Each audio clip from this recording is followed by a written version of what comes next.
σε αυτό το επεισόδιο. Τραμπουκίζουμε αγελάδες, μια αράχνη παγιδεύεται στο κοντέρ και βγάζω selfie με ένα βάτραχο.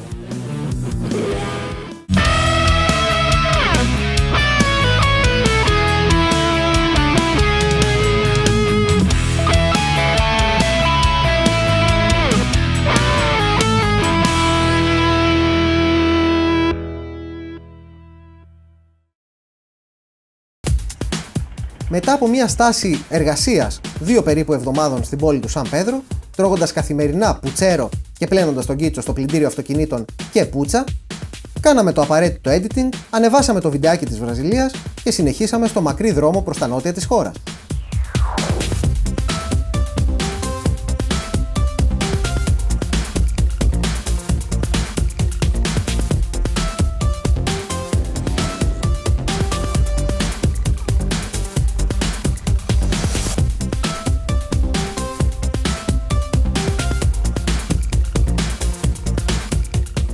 Αυτό που μας εντυπωσίασε και σε αυτό το κομμάτι του ταξιδιού, πέρα από τους ανθρώπους που συνέχισαν φυσικά να είναι ζουζουνάκια, πραγματικά τι χάπια παίρνουν εδώ. Γιατί να είναι όλοι τόσο χαρούμενοι. Αυτό που μας εντυπωσίασε λοιπόν ήταν η πρασινάδα. Πράσινο παντού. Νερά, ποτάμια, λίμνες, ριάκια, βάλτι, παντού. Και τρέχουμε εμείς στη Χαλκιδική να ετοιμάσουμε τον γκαζόν στον κήπο. Μην ξεκινήσει η σεζόν και δεν έχουμε γκαζόν και τι θα πούν οι γείτονες. Και εδώ, χωρίς να κάνουν απολύτως τίποτα, όλα τα σπίτια έχουν natural γκαζόν παντού. Στην τουαλέτα, στο σαλόνι, η εθνική οδός είναι σαν να έχει διακοσμητικά χαλάκια δεξιά και αριστερά. Οι αγελάδες ζουν ευτυχισμένες, εδώ το βλέπεις στα μάτια τους. Και ας ξέρουν ότι μια μέρα θα ζουν σε ένα ράφι στο Lidl, στη Σταυρούπολη.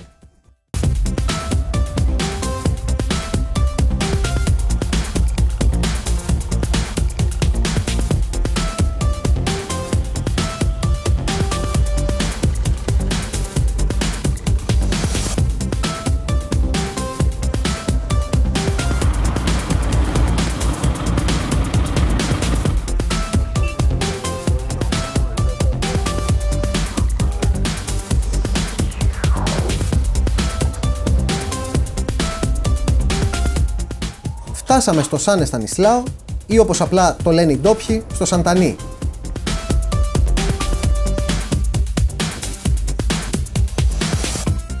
Και ενώ είσαι σε μια πόλη 60 σχεδόν χιλιάδων κατοίκων, νομίζεις ότι είσαι σε ένα χωριό, άντε σε μια κομμόπολη. Άνθρωποι κυκλοφορούν με άλογα, όλοι έχουν τα ζωάκια τους στην αυλή, ψηλό κτίριο δεν υπάρχει πουθενά, άντε να δεις κανένα δυο στο πολύ κέντρο της πόλης.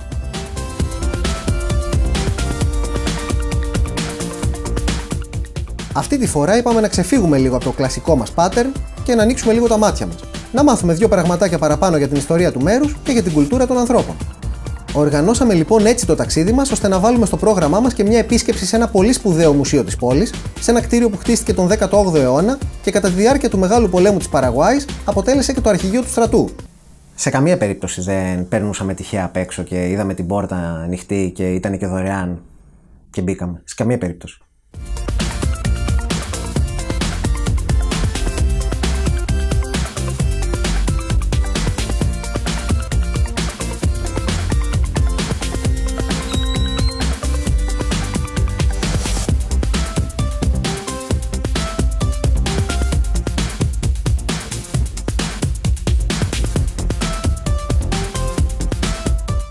Κάναμε τις τσάρκες μας πάνω κάτω, τύχαινε να είναι και τα γενέθλιά μου εκείνες τις μέρες, οπότε το γιορτάσαμε με πίτσα.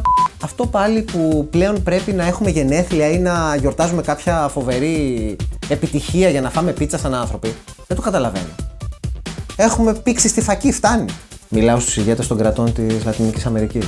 Κάντε κάτι, χαμηλώστε τις τιμές.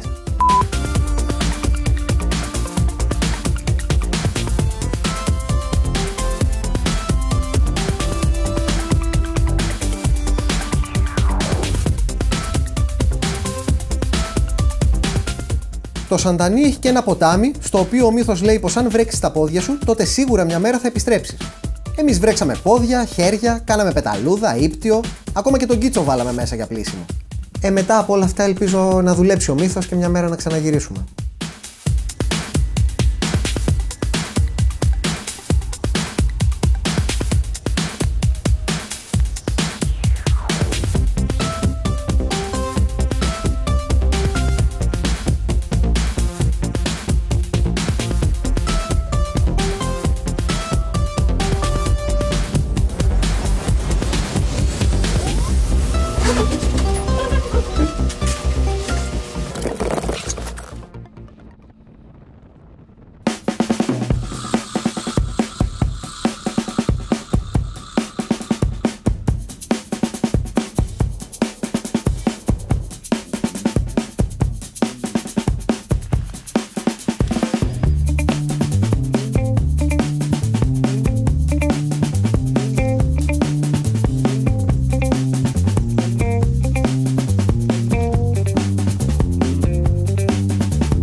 καλά φτάσουμε στο Κουρουγουατί που ήταν ο τελευταίος μας προορισμός για την ημέρα. Πώς το λένε οι ντόπιοι στα Γουαρανί? Κουρουγουατού. Κουρουγουατού. Αυτό λέω. Όχι, δεν λες αυτό. Κουρουγουατού. Του. Κουρουγουατού. Του. Κουρουγουατού. Εντάξει, δεν καταφέρω ποτέ να το πω σωστά. Και πριν καλά φτάσουμε στο Κουρουγουάτι, και ενώ τρώγαμε ήσυχοι και αμέριμνοι την τυροπιτούλα μας σε αυτό το χαριτωμένο μαγαζάκι, έρχονται οι ντόπιοι πάλι να μας το χαλάσουν, να μας προσκαλέσουν σπίτι τους, να μείνουμε, αν θέλουμε, no pressure, δωρεάν. Να μην μπορείς δηλαδή να φας μια τυροπιτούλα σαν άνθρωπος, με την ησυχία σου, μόνος σου. Τι είναι αυτό το πράγμα με τη φιλοξενία εδώ πέρα, έχει παραγίνει το κακό. Μας έχει κουράσει.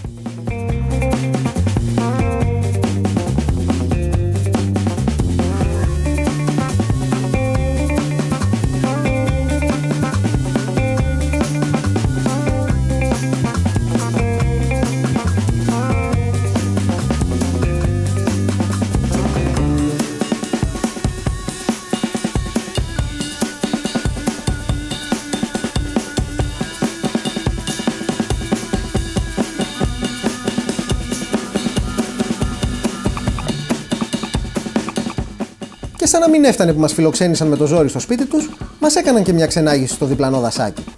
Ναι, γιατί θα πρέπει να μάθουμε και όλα τα είδη δέντρων που κυκλοφορούν στο εμπόριο.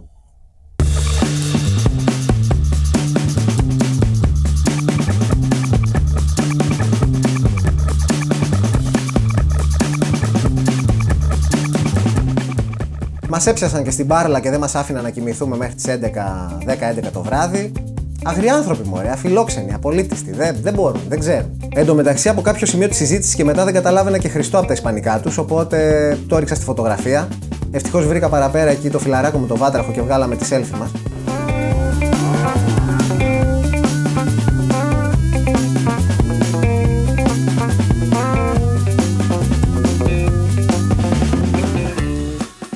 Σταματάς τώρα για να φας κάτι, μια τσίπα. Σταματάς να φας μια τσίπα και οι άνθρωποι δεν έχουν τσίπα. Και βρίσκεσαι στο σπίτι ενός αγνώστου. Φιλοξενούμενος. Ναι. Στην αυλή του. Έτσι απλά. Με τη σκηνή σου. Χωρίς να σε ξέρει. Χωρίς να το ξέρει. Χάλια, έτσι. Γενικά η Παραγουάη Χάλια. δεν έχει τίποτα, ρε παιδί μου. Δεν μπορώ να κρατήσω σοβαρή κάτω. Θες την ησυχία σου λίγο, ρε παιδί μου. Θες να αράξεις μόνος σου, να πας να δεις τα Instagramable τα μέρη και δεν σε αφήνουν. Ξέρεις τι έχω εγώ στο bucket list να βγάλω? Τι θα κάνω τώρα? Θα πρέπει να μιλάς συνεχώς με ευγενικούς ανθρώπους, χαμογελαστούς. Θα πρέπει να Είναι περνάς απαράδεκτο. τόσο ωραία. Είναι απαράδεκτο αυτό. Θέλω να πληρώσω και να μείνω σε ξενοδοχείο. Να σου πω τι έπαθα εγώ σήμερα. Πιάστηκε το χέρι μου, έπαθα κράμπα επειδή χαιρέταγα όλο τον κόσμο στον δρόμο. Αυτό που το πας. Αυτό τώρα τι θα το κάνω? Με τον οντίτη δεν είναι. Μου έχουν σπάσει τα νεύρα να πούμε να είναι όλοι χαμογελαστοί και να χαιρετάνε. χαμογελάνε. Προβλήματα δεν έχουν εδώ πέρα. Άντε πια. Πρέπει να έχουν πάρα πολλά λεφτά αυτοί εδώ. Α, ναι, γιατί όσο γνωστόν τα λεφτά είναι αυτά που κάνουν τους ευτυχισμένους ανθρώπους. Μπορούμε να βάλουμε κανένα φιλαράκι να δούμε. Εγώ θέλω να απαντήσω. Ε? Δεν είναι τα ακόμα. Κανένα φιλαράκι. Ένα φιλαράκι. Άντε, άντε. Άντε και να κοιμηθούμε.